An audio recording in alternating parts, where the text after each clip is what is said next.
Welcome back to Conspired, where skeptics and believers come together to discover the truth. Welcome back. Welcome back. Welcome. Oh no, we already done it before, didn't we? All right, welcome back. I just want to start off this episode letting everybody know, usually, what our downloads are up to. We are at, it's over 6,000, I think. Almost 6,400. Yeah, but 6,400 downloads. And it hasn't really been a full 3 months yet. I think we started on the 10th of April. So It was April. Yeah, it was mid-April, I know that. So I think that's pretty good. 6,400 downloads. Sometimes I wonder if there's a conspiracy when it comes to the analytics on these things, because I really don't feel we should have that many downloads in that short a period of time. Robots. That's what I'm saying. Like, somebody fell asleep and just left it playing, and it just started playing all of our episodes over and over again. You never know. It's a possibility. I don't know. All right. Check us out on Twitter. Conspired. CONSPEARED. ED. Very good spelling. Yes. I may have intelligence, but I have no spelling and no, English skills. Yeah, you'll have to forgive the spelling and grammatical errors on Twitter. I am not in that realm. Sometimes I'll catch little spelling mistakes, and I really wish you could edit tweets, but for some ungodly reason it's not possible to edit tweets yet, so I can't. We were just talking about that. Me and I remember which podcast I was talking to. We were talking about how we wished we could edit tweets, but they changed it. I think they used to be able to, but then they changed it on us. I don't know, but because you've got great ideas, you do great PR, your spelling and grammar, childlike. That's the teacher coming out of me. I'm sorry. I think it's just where I have the degree in elementary education, and maybe I feel childlike, and I'm going to spell like a child. Either that, or I don't know. Or it's a West Virginia thing. I've never not been able to spell, I guess. I don't know. She's never not been able to spell. Like, when she came out, I she was back like, to elementary school. M-A-M-A. I never had any difficulties with spelling, and maybe I think that's a rare thing, because most people will say, I'm a bad speller. And you never hear anybody say, I'm a good speller. But are you good at math? No. Generally speaking, the way I understand it, and a lot of students, is that you're proficient in one area more than the other. Mathematical, scientific, math and science, or ELA and, social studies. I'm more proficient in the ELA area, and I'm worse at science than I am at math. See, I love science. I hate science with everything in me. And on that note, let's jump into the podcast. So, today begins what could potentially be a 4-parter, because as I was typing up my notes earlier, I didn't realize how much information I wanted to include in this, and it's more than Casey Anthony. Information. It's a lot, and it's funny because I haven't been as obsessed with this case as I was with Casey Anthony. In fact, I hadn't even heard of this case except for 2 or 3 years ago, I guess. But throughout my time researching this case, I've watched, every documentary that's available, and there are several on YouTube and Netflix. The made-for-TV movie about Jodi Arias. You watched the made-for-TV movie about Jodi Arias, which I have to say was mostly fictional. For those of you that really liked it, I'm sorry, but a lot of it was fictional. I think they just did it for the drama. They did, but I think it's kind of like almost an injustice, not to Jodi by any means, but to people, like, just tell the truth. I think was scarier than what they put in the movie. Well, it's just like when we talked about Annabelle. You know, Yeah, like the movie this is real completely story was different. The real story I thought was scarier. Yeah, exactly. So, I don't know. Hollywood just thinks that something's going to be more exciting one way, and it was a made-for-TV movie. I mean, right. Clearly, It's just like based on a true story movies. They're Yeah. not the way they say they are. And you wonder, like, it makes me wonder, like, how many other based on a true story movies I've seen that are actually incorrect. Because that one was, like, very incorrect. But anyway, Extremely. not to mention, just like with Casey Anthony, both lawyers in this trial released books. Juan Martinez, who was the state attorney in this case, I've read his book.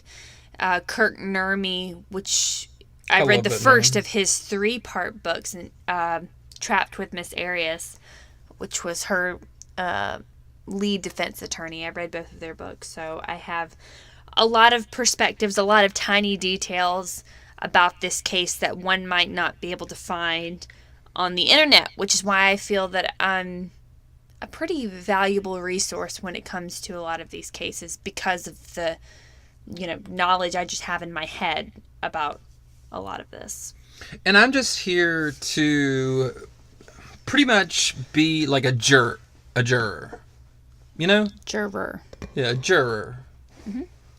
Just sounds like I said juror. I thought you were going to say jerk for a second. I was like, well, this isn't paranormal, so you don't have a chance to be a jerk in this one. Look at her already going back into the paranormal.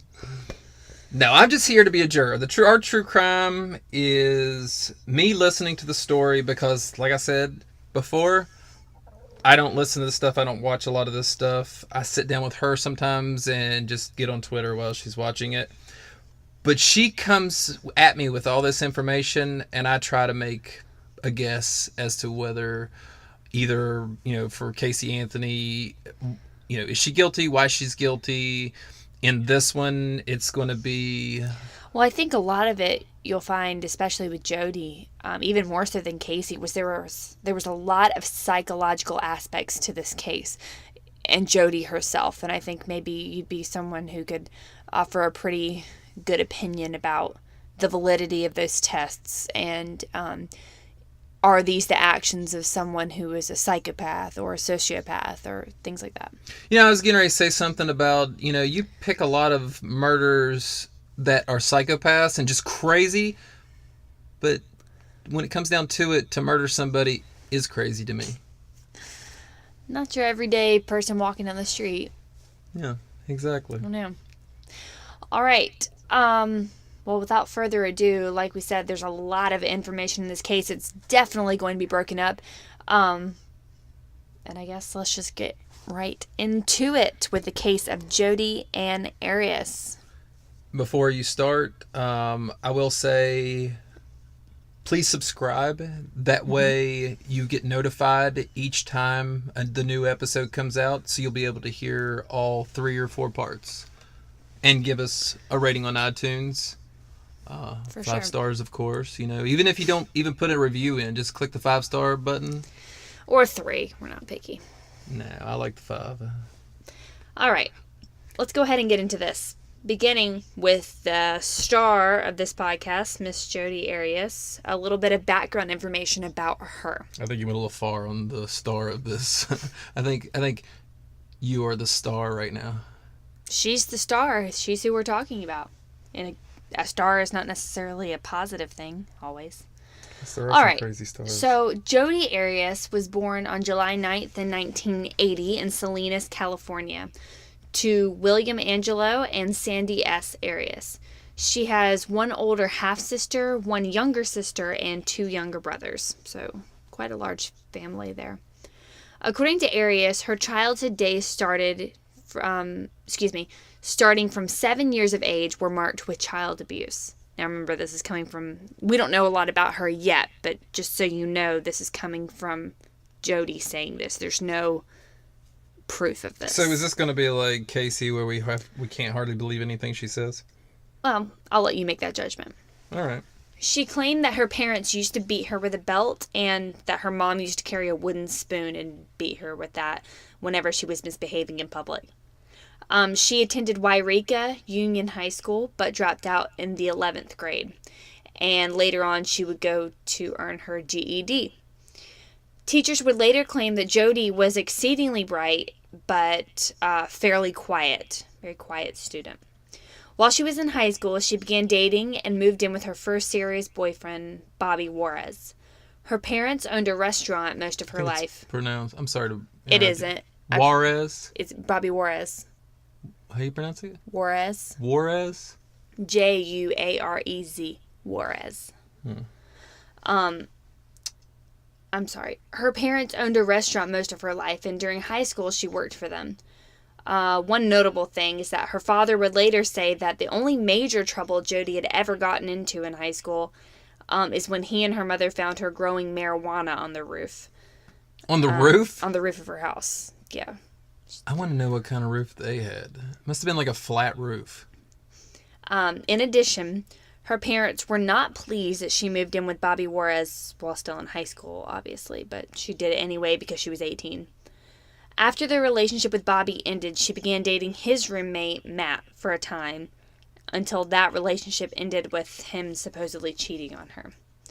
She developed a knack for photography at age 10, and such interest continued, leading her to pursue it as a profession and take up several part-time jobs as a professional photographer. But obviously, part-time photography can't really pay the bills, so in addition, she did what she knew how to do best, and she continued to work as a waitress in various restaurants as she grew older. She took a server's job at a Californian restaurant located at Ventana Inn and Spa in Carmel in the fall of 2001. This is still in, obviously, California. Mm-hmm. There she met the restaurant's food and beverage manager, Daryl Brewer, who was Jodi's boss and significantly older than she, and they started dating in 2003. Arias and Brewer together bought a house in California's Palm Desert and decided to pay $2,800 each per month as mortgage payment. So not together. That was Jodi. Jodi paid $2,800. Yeah. Daryl paid $2,800. And Daryl had a small son who would sometimes be living there as well. During the course of this relationship, Daryl always indicated to Jodi that he wasn't 100% sure that they would get married, but Jodi had always kind of told him that she wanted to. He never really said no. He just kind of said, I don't know, we'll see, that kind of thing. Because he had been divorced, obviously, and he was pushing 50. Like, he was a very older gentleman. He was more of a George Clooney type. Like, he wasn't a bad-looking guy by any means, but he was significantly older. Because Jodi at this time, I think she started dating him when she was, I want to say it was like 23, 24. She was 23 and he was 50? I can't remember exactly the ages. He was pushing 50. He was late 40s. Okay. At the time before meeting Travis, Jodi was 28, beautiful, working as a waitress in a committed relationship, and had a fairly low-key social life. And she was searching for a job where she could obtain more money, as she and Daryl were struggling financially. So that's where the background we leave you with Jodi. And of course, there's way more details about her background that you can go and look up, but I kind of pinpointed some significant details, I thought. Yeah, I think there would be too many episodes if... Way too many. Yeah, if we got too much information. I think you got the gist of it to help me get an idea of what she was like growing up. Right. In another interview, she'd actually described her childhood as ideal. Like, that's the word she said. She didn't grow up struggling. Like, her parents always had a pretty good deal of money, middle class, and she had friends growing up, and it was just no big deal. Regular childhood. Yeah. So then we have the background of Travis Alexander, and his background was not as ideal as Jodi's. So he was born on July 28th, 1977, and raised in Riverside, California. His parents were both drug addicts. Specifically, they were meth addicts, and were a beacon of torture for he and his siblings growing up. He had 3 brothers and 4 sisters. And these poor kids were finally taken in by his maternal, actually it might be paternal, don't quote me on that, but it's his grandmother, Norma Sarvey, and she would raise them for the rest of their lives. So their grandmother introduced he and all his siblings to the Mormon religion. And during high school, Alexander really let this faith guide him in all of his decision making. So after graduating high school, he went on a 2-year mission in Denver, Colorado. And I don't know if you're familiar with the Mormon mission, but generally... Oh, is that where they go house to house and like... Yes. Have you met Jesus? When you're 19 in the Mormon religion, it's not required, but it's kind of like a rite of passage for you to get assigned a place to go in the country, out of the country, and go and preach Mormonism in that area. So he went to Denver, Colorado, and spent 2 years there. And after he was finished, he moved to Mesa, Arizona, for the strong Mormon community to settle down and hopefully find a suitable wife. In Arizona, Travis's faith helped him to become a successful motivational speaker, businessman, and an author of a book called Raising You. He started working for Prepaid Legal Services Incorporated, which is a company that sells legal services and insurance to people who cannot afford lawyers. And I put here pyramid scheme because it's exactly what it is. It's like, all right, so let's say I'm in part of Prepaid Legal and you're not. And you're what? Let's say I am part of Prepaid Legal and you are not. Okay. Okay. So I say to you, you should start selling. Oh, I'm going to sell it, and the money that I make from it, part of it goes to you. Half of it goes to me, and then I'm also working for someone who got me in the company, going. So yeah, it's a pyramid scheme. It's exactly what it is. But Travis became very successful off of this, and oftentimes he was even selected to be a motivational speaker for his company. He was very high up in this company, was making a lot of money. And he would often brag to his friends that he makes a lot of money and doesn't even have to, leave his house. He had the gift of gab. Basically, he had good charisma. Yeah. Yeah. And a lot of his other friends would say he was also a ladies' man. Oh. And he just knew how to talk to people, basically. He was a very good motivation. And I've even watched videos of him speaking, and he's very compelling. Like, I can see why he did well in that business. Right. So, at the time before meeting Jodi, Travis was 30, handsome, and had a very nice house, a car, a job he loved, a religion that guided his life, a dog named Napoleon, a lot of friends, and basically the world at his feet. Like, this guy had everything in the world going for him. It does sound like he's doing very well for himself. Was doing well, I pulled a picture of his house, but I'm sure you've seen it. It's just a very nice house. And he was even making more money by allowing people to rent out rooms in his house. So he was dating people. He knows how to make the money then. He was dating people from time to time, but he was really searching for that nice Mormon girl who would fit his, standards, so to speak. Mm-hmm. Okay? So we'll move on to the relationship between Travis and Jodi. So, in September of 2006, there was a Prepaid Legal conference going on in Las Vegas, Nevada. There would be, I think they said, 3 conferences a year for Prepaid Legal. And it was like a huge event, like it was a whole weekend thing. And this is all in this area? Well, this is in Las Vegas, Nevada. Sometimes they'd be across the country. Okay. So this is like one on the West Coast. So Travis was set to attend this conference with several friends who were also in the business. Because one of his dearest friends was someone who got him involved in the business, and that was Chris Hughes. But Jodi simultaneously had been talked into going into this conference in order to join Prepaid Legals as a source to her financial troubles. So she had a friend telling her, come to this conference with me, check out Prepaid Legal. What was her financial problems? Do you know? Yeah, we talked about that before. Because of the house? She wasn't making enough. $2,800 a month? Right. As a waitress. She was not making... I was waiting for you to finish so I could go ahead and talk. Well, you know how... No, never mind. I'm not going to get into it. She was not making enough money as a waitress to fit the bills. Daryl was paying, his part, but she had to pretty much pick up her end. She had even been taking out like all kinds of loans. She took out credit cards to pay her mortgage, which didn't make sense at all because she had money in the bank. So she was taking out all these loans. She had all these credit cards, and she was just in a really bad state. Yeah. Daryl couldn't get her out of it. He basically said, you need to get a better job.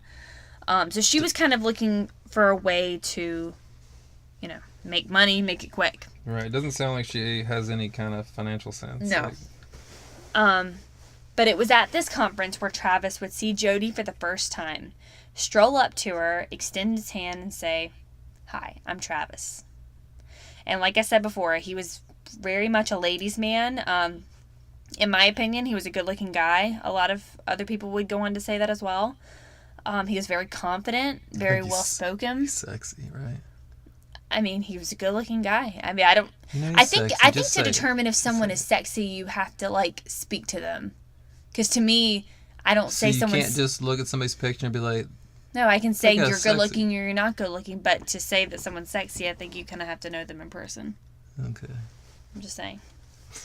All right, so the two met and made a connection at this conference, but at the end of the weekend, they both went back to their respective states with the promise to communicate again later. So they met, exchanged phone numbers, kind of spent the whole weekend together. Travis even took Jodi to this exclusive party for only people that were so high up in the business, and she got to see all these people who were self-made millionaires, and basically she was encouraged, one, to join prepaid legal, and two, was, enamored with Travis. Okay, so they go back home, Travis to Arizona, Jodi back to California. So when Jodi returned, and I should say this, Travis had expressed to Jodi that about his religion. They had shared a lot of personal details with each other over the weekend.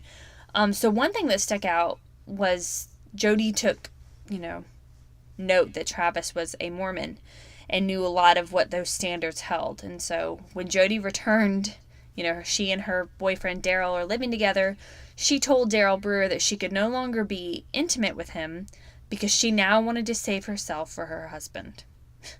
So Daryl... That makes sense. So Daryl was kind of like, well, okay. Because he would later go on to say that at the time it wasn't a huge concern for him because, like he said, he was pretty much thinking about marrying her. So he was just like, all right, whatever. And he thought she was going to get out of the phase. Whatever. So, shortly after this conference, the two began to exchange emails, texts, and late-night phone calls. Oh, and Travis knows she has a boyfriend. I think she had mentioned that two... When they met each other, she has a boyfriend? Mm-hmm. She was still dating Daryl when she went to that conference. Oh, she's still dating him. Okay. In November of 2006, Travis had made such an impression on Jodi that she began to make some changes in her life. First, encouraged by Travis to do so, because they'd been talking on the phone almost every night, she decided to break things off with Daryl and move in with her grandparents. Daryl claimed that, although he was very upset, the breakup was amicable, and Daryl would later claim he knew nothing about Travis Alexander and nothing to do with their breakup. So he didn't know anything about him. Might have dodged a bullet. So second, after having some in-person meetings with Travis where he discussed Mormonism with her, after 2 months of knowing him, she decided to be baptized into the Mormon religion by Travis himself.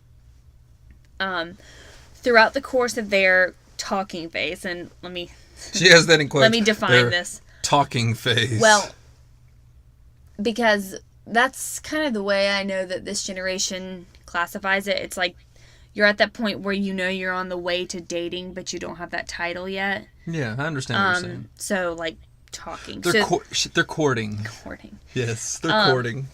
But they would, during this phase of their relationship, they would take turns visiting one another, which was a 5-hour drive, meeting halfway for excursions, and both willingly participating in all types of sex. And I'm sorry if you are uncomfortable with me iterating that, but if you are, it might be a good time to not listen anymore because the entirety of this podcast is containing the graphic. entirety of their relationship. Yeah. And a lot of that focuses on their sex life. Definitely. So we probably should have said at the beginning, but we can mark this as explicit. Yeah. So this was quite a troubling point for Travis, as he was a devout Mormon and he knew he should not be doing it. But each time they met, they would go a little further, a little further. I know, technically speaking, with Travis, just from reading some books and watching interviews, he kind of tried to find ways around the rules. So he knew he wasn't supposed to go all the way with a girl, so he would pretty much do everything but. And now that's all I'll say about that. So he's like a junior high kid. I mean, and the thing is, he told, this is Jodi saying this, but the way he explained it to Jodi, it's okay because it's not the thing. Yeah. So, but eventually they started doing There's that so too. many things that I want to say right now, but eventually I'm going to resist. They started doing that too. So, however, from September of 2006 to February of 2007, Jodi and Travis were still just friends, technically speaking. Finally, in February of 2007, Travis's friends told him he needed to stop being a jerk and make it official with Jodi, so he did. Because his friends, they'd met Jodi and they liked her. They thought she was very sweet. They thought she was good for him. So they were like, stop jerking her around. Do you know if these friends are Mormon as well? I don't. I want to say they are, but I can't say that with certainty. Because I was kind of wondering that, since I didn't know. She's not Mormon, I assume. And Jodi? Yeah. She became Mormon. Right, but I'm saying, is she at this time? At this time, yes, because she became Mormon. And this is Okay, February. so she did become Mormon, and they like her. Okay. Yeah. I'm on the same page. Just keep on going. Okay. Sorry, I'm scrolling down in my notes. So from this point going forward, Jodi and Travis seemed like any other happy couple to his friends, with a few normal fights every now and again. But Jodi would later claim that Travis was a self-admitted flirt and would not only flirt with other women in front of her, but would rarely show affection to her in public. While Travis's friends would claim that although Travis was a flirt, Jodi was an attention seeker and always dramatize everything. They also claimed she was always eerily quiet in their group settings with friends. And she always looked miserable and was always trying to get Travis away from everyone. So, That's kind of weird. Yeah. And so I think with both of these things, we can say that it's fair enough to say Travis was a little flirtatious. Probably. They were not a good connection as a couple, because he's a flirt and she needs attention. More reserved. Well, that, and she also is strikes me as a more reserved person. Unless that was when we get into act. The later parts with the sexual activities and stuff. I think that maybe behind closed doors she's not, but in these settings with a bunch of friends, because Travis had a lot of friends, right? And he'd always want to be around them all the time. And Jodi obviously wanted Travis to herself and was always trying to get him to, leave and go be with her and that kind of stuff. You think she was a loner type? Maybe he had all the friends and she just wanted to be... She had a few close friends, I know, but even... More of a homebody, maybe? I think she really invested herself more in Travis than anything or anybody else. Okay. Because, this would have to go back to other relationships, but there's a pattern in Jodi's relationships where she meets the guy, she latches onto him, and she starts to almost mold herself to him. Whatever's going on in his life, she kind of shapes herself to be that way. Oh, she's like those chameleons. Whenever you date somebody and they start changing into that person. Right. It's oh, you're Mormon? Let me be Mormon. Oh, you like you like sushi? I love sushi. Pizza? And they're spitting it in the pizza. garbage beside of them while they're not looking. So, just A, she's not being herself in that scenario, and B... And that makes it hard on a relationship when you're trying to be something that you're not. Because you're constant in that mode where you just, I need to be this way. I need to be this way. I gotta, suppress that See the real way me. You're acting like you're somebody else gets me frustrated. That's what makes me think. Where are we at here? All right. However, probably one of their biggest consistencies in the relationship was their sexual desire for one another. Now that neither one of them lacked. So they were very consistent in that aspect. Travis and Jodi as a couple would go on several trips as they were still living apart while they were dating, in order to accomplish a list they got from a book called 1,000 Places to See Before You Die. So this was a book Travis read and kind of told Jodi, like, we need to go see some of these places, you know. And it was a good idea because a lot of the time they spent together was on trips because they lived 5 hours away. It sounds like fun. If I was making as much money as he was, and I would love to do that. Yeah, and I'm assuming, he probably was paying for a lot of it. Yeah. So, yeah. But Jodi made it no secret that her desire was to marry Travis and move to Arizona. But Travis's friends would claim that, although Travis was very desperate to get married soon, Travis felt Jodi was too far from his Mormon path for him to actually marry her. I believe there's one quote where he was telling a friend, she's a sweet girl and everything, but she's not really wife material. That kind of thing. And it wasn't long before he made that clear to Jodi. And you can imagine it was not. I wonder what made her not to say like it's like basically you're not good enough. We can date, that's fine, but you're not good enough for me to marry. There was more to it than that. Keep going. I know it's just he like you know what I've been saying. He liked what she offered him. That's and he's like, whoa, this is way too much. I don't think this is what a wife's supposed to do. Yeah. It was like, yeah. That's a good wife. I don't know what's wrong with his brain, but that's a good wife. So their relationship continued until June of 2007 when they broke up, according to Jodi, due to infidelity on Travis's part. A few weeks after their breakup, Jodi actually moved to Mesa, Arizona. Let me repeat that. A few weeks after they broke up, Jodi moved to Mesa, Arizona. They were no longer dating. She moved there. That's extremely weird. That's what I'm saying. Like, if you were going to do it, you should have done it back in... Psychopath! You should have done it back in February of 2007 when they officially started dating. Like, because he had asked her all the time. He always asked her to move there when they were dating, but she always was like, no, you move here. So all it takes is a breakup to get her to move there. Insane. So she moves there, despite the fact that she and Travis, even at that time, were not exactly getting along and were definitely broken up. But despite being broken up, the two remained in contact and also maintained a physical relationship. So Jodi would also randomly show up to Travis's house at all points of the night and day. So they were still exchanging racy text messages, still talking on the phone almost every night. The only difference was Jodi was now living there and they were broken up. Okay.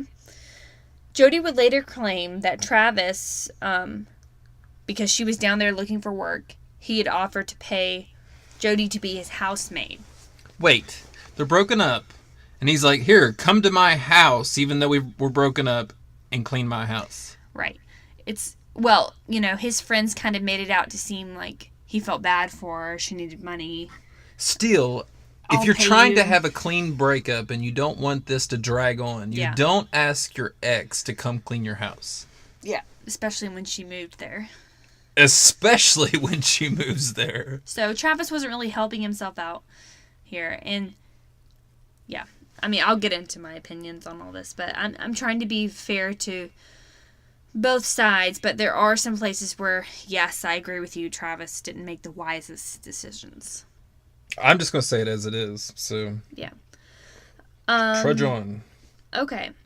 So she shows up to his house all over the night.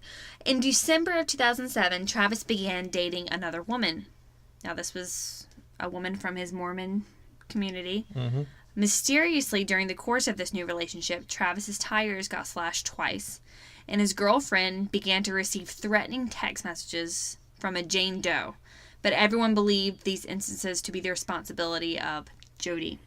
Yeah, I think so. There was also an instance where the girl found a handwritten note on her car that appeared to be from Jodi calling her a slut and a whore, and in God's eyes, you're blah, blah, blah, like... Just all these awful things. No, she said blah, blah, blah? Let's see.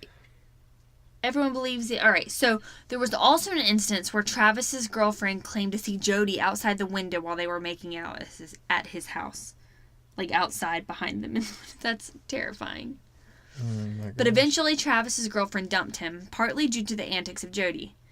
Important to note that, aside from Travis's very first girlfriend, he did not have physical relationships with any of these other girlfriends. So he had this intense physical relationship with Jodi. Because that was wife material. And you talk to the other girls and they're like, he had a hard time holding my hand. You know? That's extremely weird. I don't know. A lot of his friends said that Jodi kind of drew him in with the sex appeal. And the promise of all these things. I don't know. This might be a paranormal. I highly doubt that. Okay. Let's see. Oh, I went too far. Okay. So,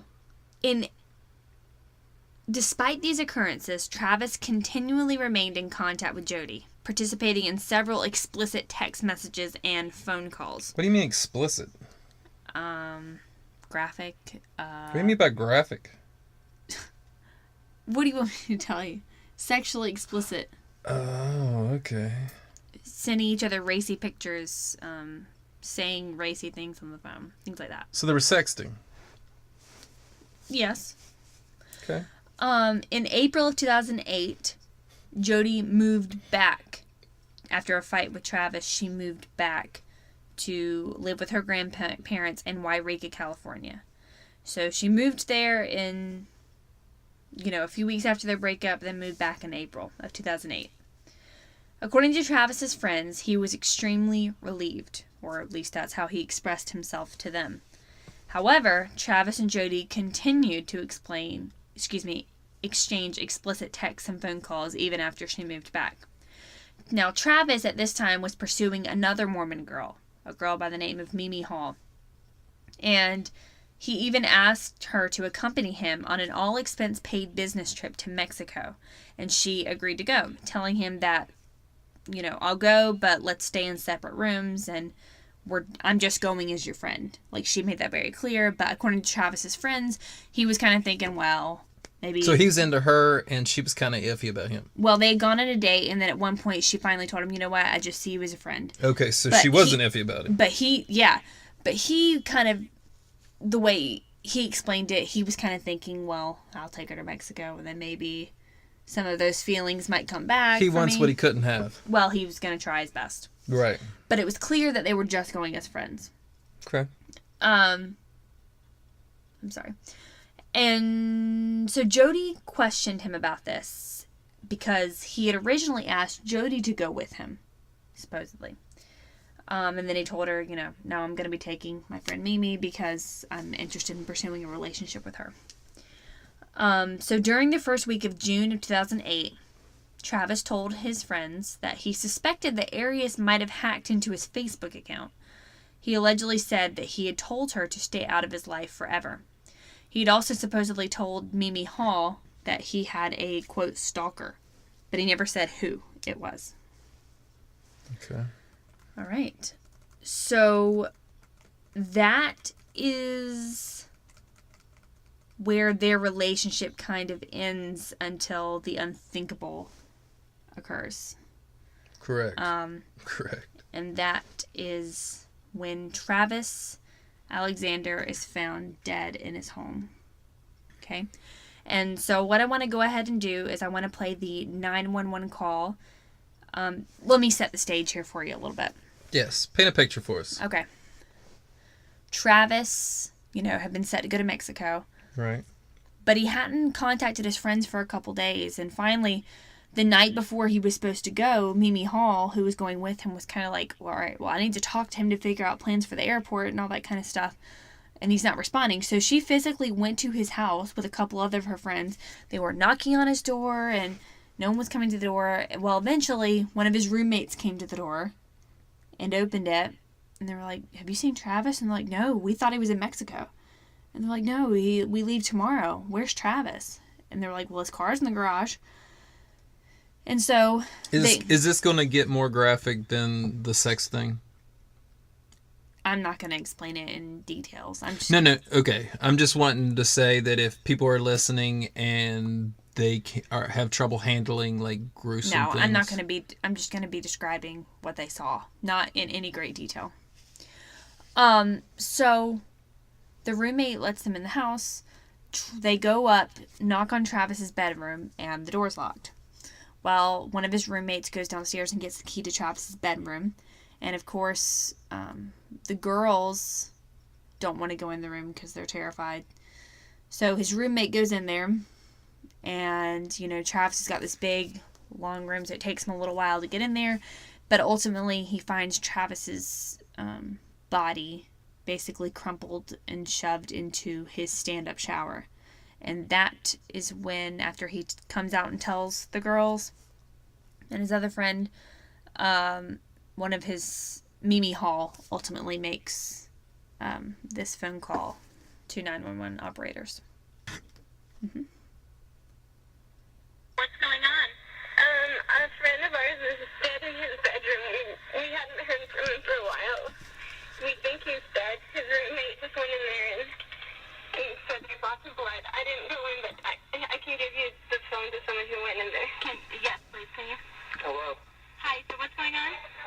He's dead. He's in his bedroom. Okay. In the shower. Okay, how did this happen? Do you have any idea? No, we have no idea. Everyone's been wondering about him for a few days. She said that there is blood. So is it coming from his head? Did he cut his head? It's all over the place. Is there any weapons around? I don't know. Not that I saw. How many people are in the house? How many are in the house right now? Just the 5 of us? 5 of us. Okay, I need all of you outside. Okay. Hold on just a moment. Okay, you're a good friend of Travis's, correct? Yes, I am. Okay. Yeah. Has he been depressed at all? Thinking about committing suicide, anything like that? I don't think he's been thinking of committing suicide. He's been really depressed because he broke up with this girl, and he was all upset about that. But I don't think he would actually kill himself over that. Has he been threatened by anyone recently? Yes, he has. Okay. He has an ex-girlfriend that's been bothering him and following him and slashing tires and things like that.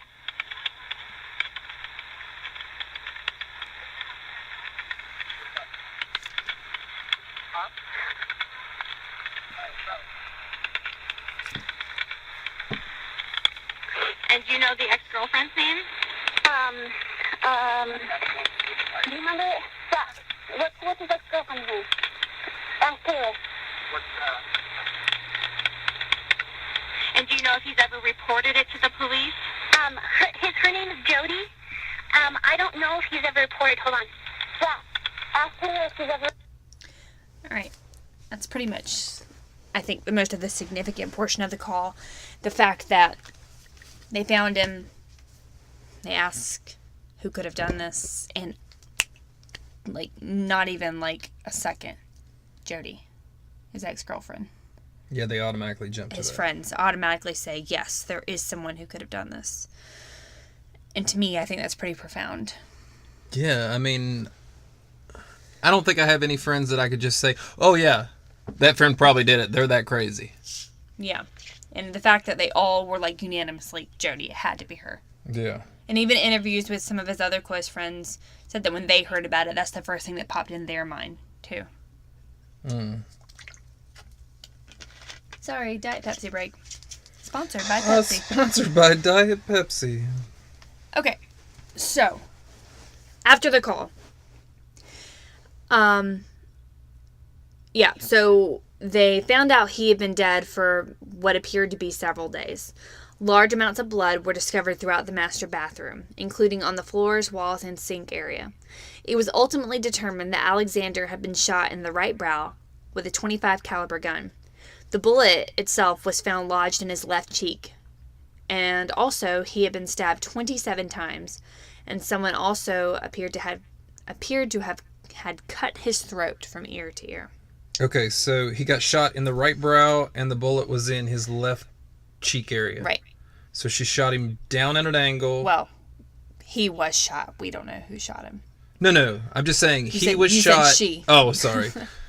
I assume, but so he's got to be lower than her. So he's on the floor. The person is above him, and it's at an angle from his right temple area, brow area, down to his left cheek. We'll hear from the medical examiner later, but yes. Okay, I'm just painting a picture in my head. A beautiful picture. It is a beautiful. No, it's not a beautiful picture. Investigators also found several vital clues inside Alexander's bedroom and bathroom.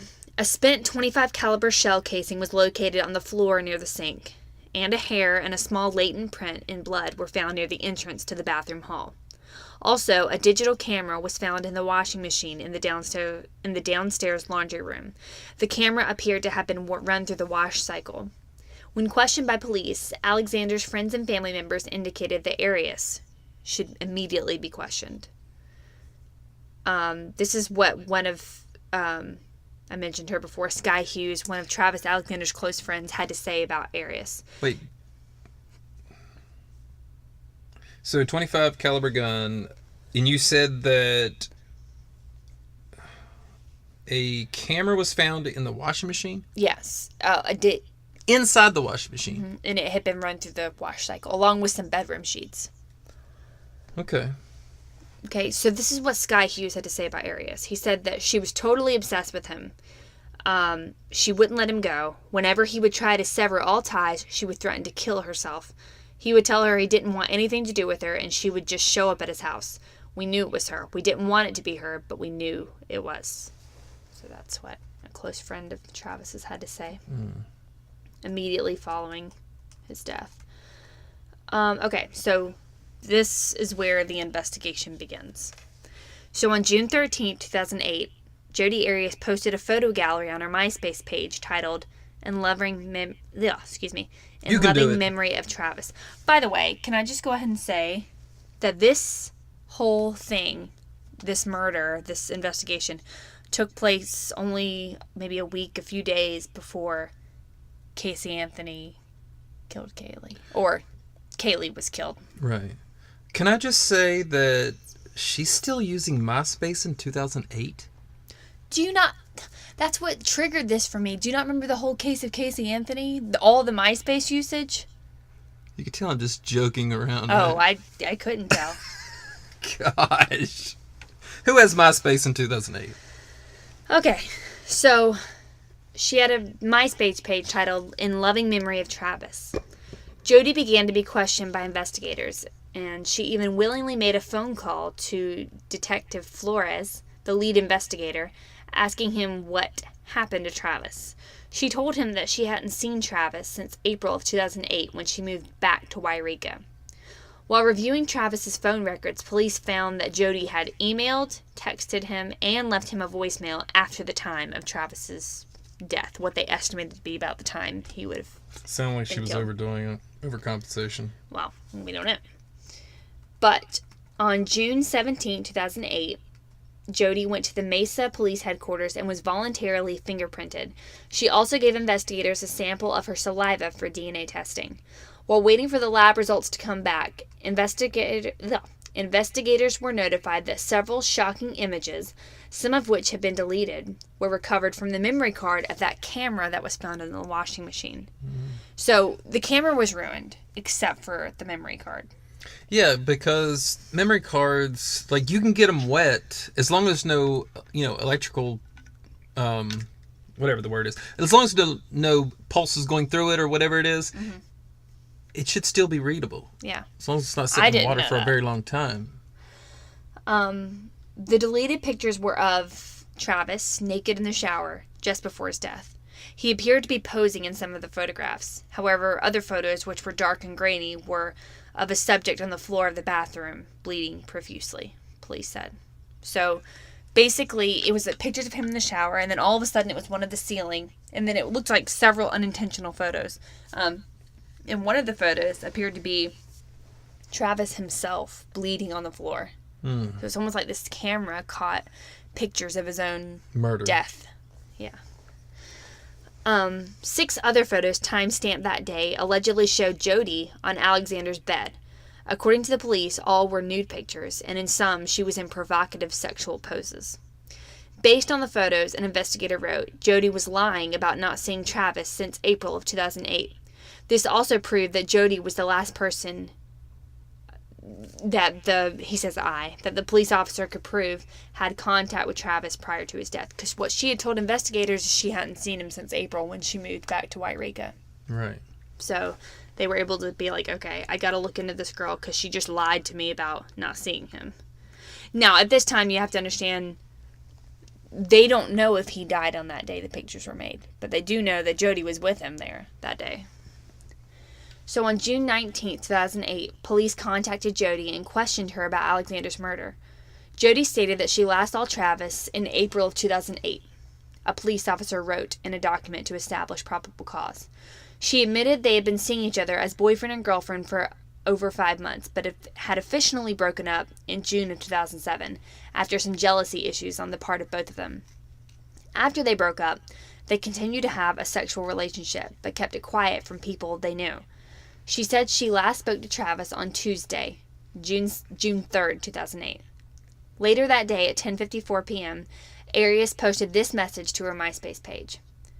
Jodi, you know how it would always say, like, your name, and then you could finish it? Right. So it says, Jodi, Mrs. Travis, see you soon, my friend, but not soon enough. June 21st, 2008. Travis Alexander was laid to rest in Olivewood Memorial Parkside in Riverside, California. June 26, 2008. Investigators were notified that hair and a bloody print were found inside Alexander's home and that they had belonged to Jodi Arias. DNA typing results also indicated that the bloody print was a mixture of Arias and Alexander's DNA. That same day, Arias attended a memorial service for Travis. On July 9, 2008, Arias celebrated her 29th birthday. That same day, a grand jury in California had indicted her on first-degree murder charges in the death of Alexander. This is what's crazy to me about the legal system. I mean, not crazy like I can't believe it, but it's just weird. That, Jodi's over there celebrating her birthday. Meanwhile, there's a jury in Arizona indicting her on first-degree murder charges, and she doesn't even know it. Yeah, that is crazy. I don't know. Happy birthday! By the way, did you hear what's going on in Arizona? Yeah. You're going to jail. Surprise! Yeah. Happy birthday. Okay. So on July 15, 2008, Mesa police detectives and Siskiyou County Sheriff's deputies arrested Arias at her grandparents' Northern California home. Arias was booked in the Siskiyou County Jail on suspicion of first-degree murder. During her arrest, Arias asked investigators if she could please do her makeup before they left. I had to put that in there. It's just She's worried about her makeup? She literally asked Esteban Flores, do I Can have y'all time give to me run 1 inside and do my second? makeup really quick before I'm booked? Yeah, don't put any cuffs on me just yet. I got to put my blush on. Upon her first and perhaps most bizarre interrogation with Detective Esteban Flores, the lead investigator, she described how on June 8th she was taking a road trip to Utah but got lost, but eventually got there on June 9th to spend some time with Ryan Burns. Arias is eventually presented with the photographic evidence of her at Travis's house, aka the naked pictures, after she claimed that she wasn't there. She denies the photos were taken on that day, despite the timestamp, and continually denied she was there. Wait, there's pictures of him piled up in a bloody mess, and she's denying that the pictures were taken that day? No. The ones that of her. He shows her pictures of her naked on the bed that day. And she's saying that was another day. She's just saying either that's not me or they weren't taken on that day. That's what she's saying. Which one is it? Can't have both. You can hear her say it. But she also sang and it was very bizarre. Like, I remember this was all over the news. When the investigator left the room, she did really weird things. Like, she was singing to herself at one point, and then she did a headstand in the room. Some people were saying, like, maybe she's trying to, 1, get an insanity plea, or 2, maybe it's, like, some form of, like, calming mechanism. I don't know. Or she's just crazy. Or that. Okay, so I linked a little excerpt of Jodi's interrogation. And if you'll begin that at 13 minutes and 39 seconds. And I have pictures of you in Travis's bedroom with Travis. Pictures of him. And it's obvious you guys are having sex. Taking photos of each other. And they're dated and time-stamped on the day he died. Are you sure it's me? I mean, because I was not there. It's you. And you know it's you. I know all the details of this case. The only thing I don't know is why. I know you took pictures of him in the shower just before he died. I don't think he would allow that. And the camera actually took a couple of photos by accident during the time he was being killed. Really? Yeah, Jodi, really. You were there. Which is Playing this interesting. game. It's time for you to just come out and I did tell not. me. I did not hurt Travis. I did not hurt Travis.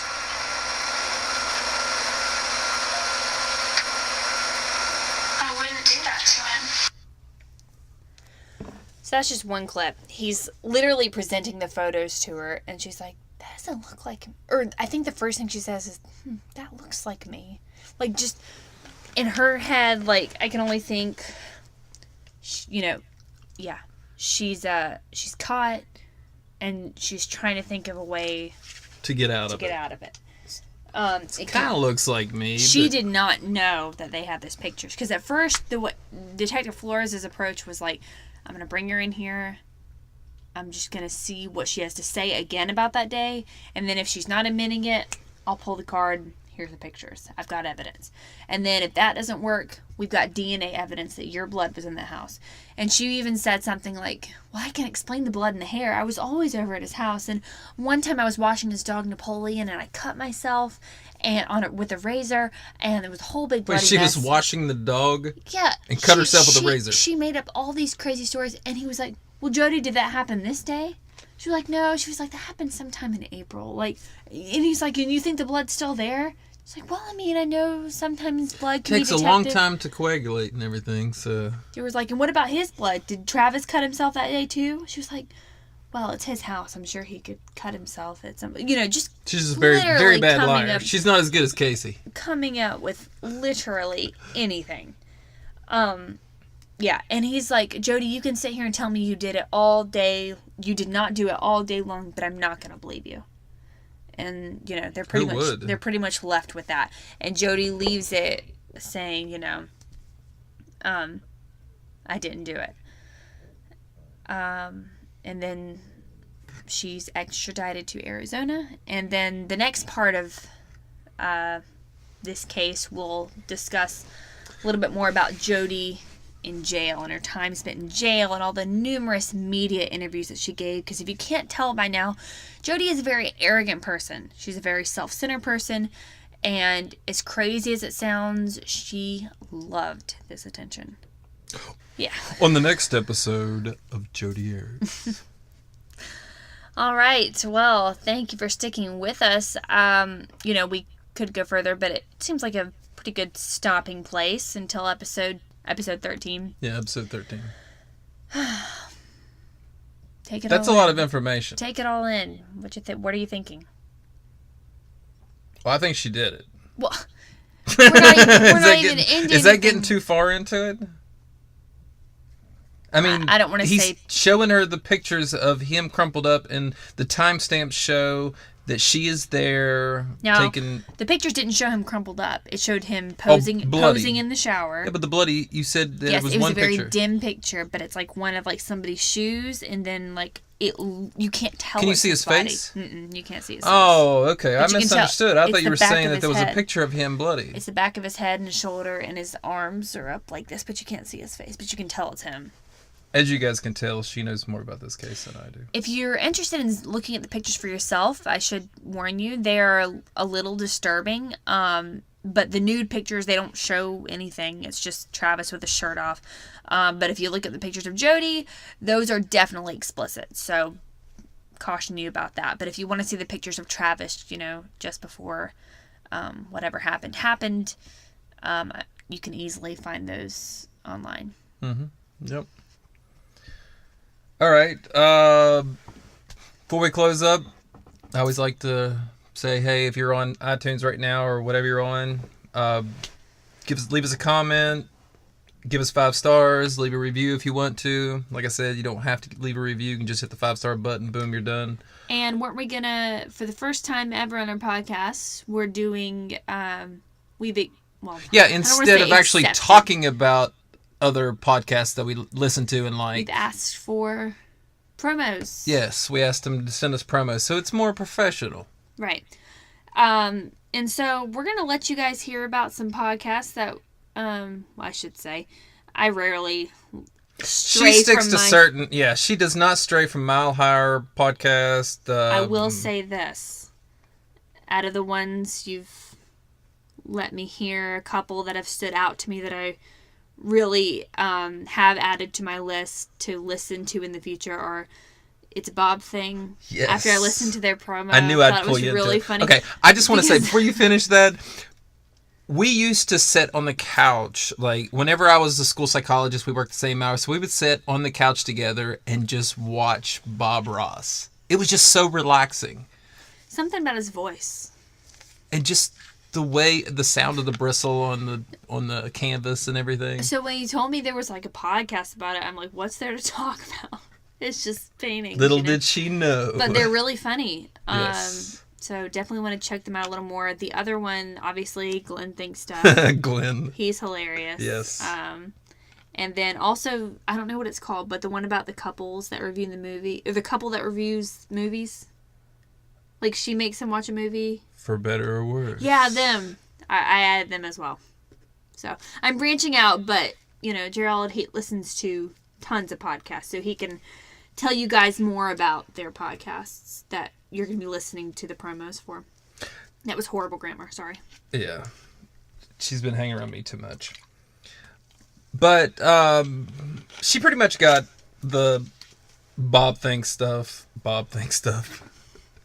Bob Thinks Worse. I'm sensing a collaboration for that's what I'm seeing. Bob Thinks Worse. It's about Bob Ross and Glenn. And Glenn. Just all of them getting together and creating one molded podcast. Well, and Gerald's going to be starting a new podcast soon called Dear Sky. She really wants me to do this because I always walk around the house and I'm a little quirky, so I'll just sit there and start talking to the dog, and I'll go, "Dear Sky, how was your day? It's just always mine was wonderful." And finally, one day I turned and I was like, "Why are you writing a letter to Sky all the time?" He's gonna start a podcast, just like a 10-minute episode. Yeah, just podcast. 10 little. Dear Sky, and then just tell about your day. Well, it kind of reminds me of the cats, the dog. You know how they have the YouTube videos? I can't remember what it was. Oh, Dear Kitten. Yeah, Dear Kitten. It kind of reminds me of that. Vacuum. Yeah, Vacuum.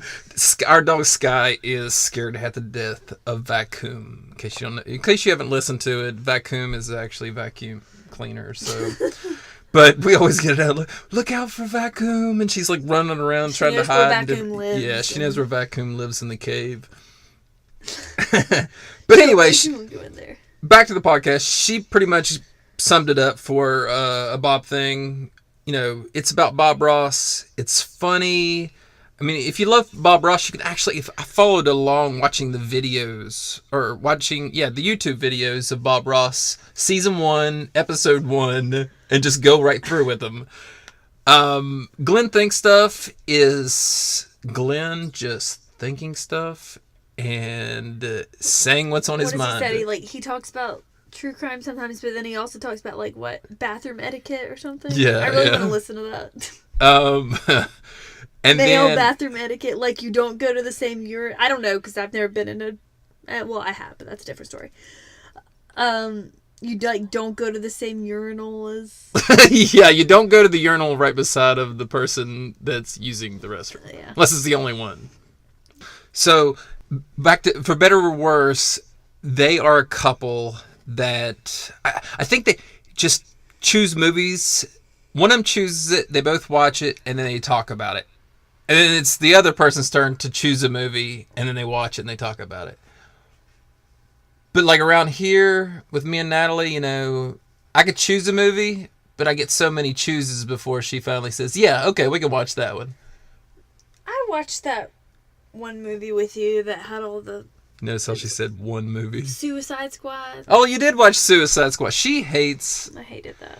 She hates anything that's too active for her brain. Like, if people are running around or shooting or anything, then she's just like... Well, he refuses to watch Pride and Prejudice with me, so...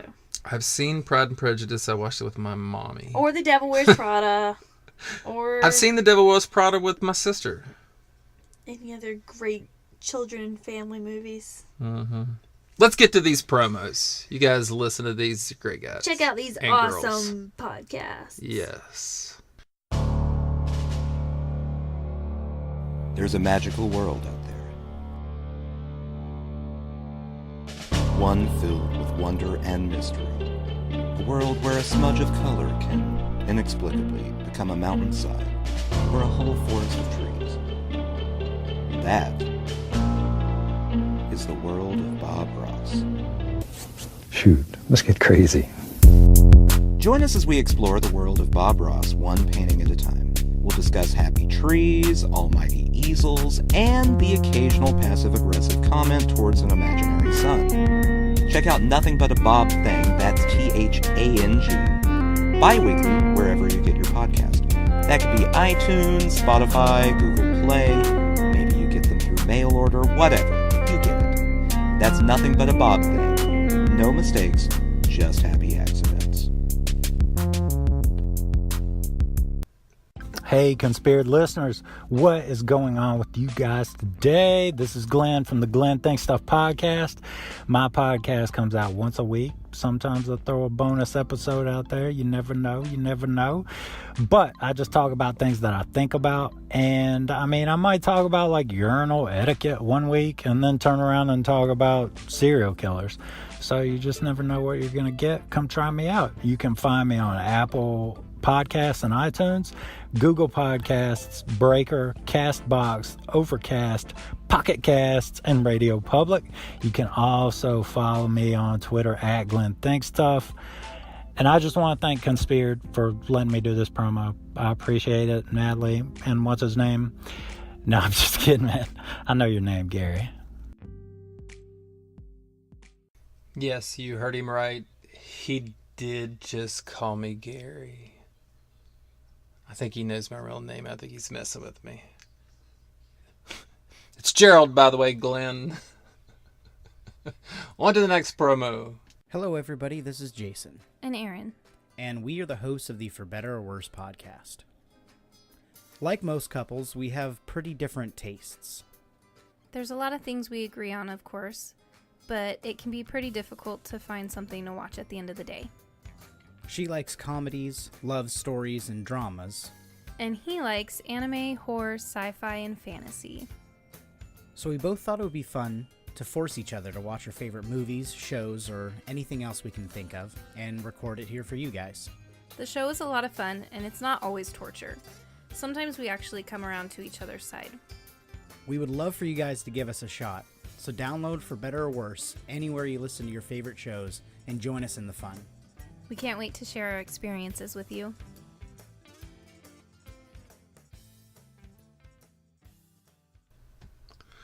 All right, so we just want to thank you guys for tuning in. Yep, and definitely make sure you listen to this podcast, and thank you for joining us. Be sure to come back next week for part 2 in the case of Jodi Arias. It's going to get cray. Cray. All right, thanks for listening to Conspired. Like a spear. It is like a spear.